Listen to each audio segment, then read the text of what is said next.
নরসিংদীতে এসএসসি দাখিল ও সম্মানের পরীক্ষা নকলমুক্ত ও শান্তিপূর্ণ রাখতে প্রস্তুতিমূলক সভা অনুষ্ঠিত।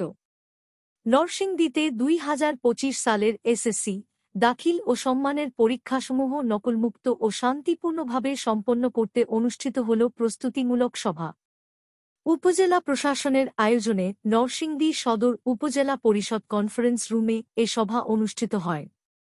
উক্ত সভায় সভাপতিত্ব করেন নরসিংদী সদর উপজেলার নির্বাহী কর্মকর্তা আসমা জাহান সরকার।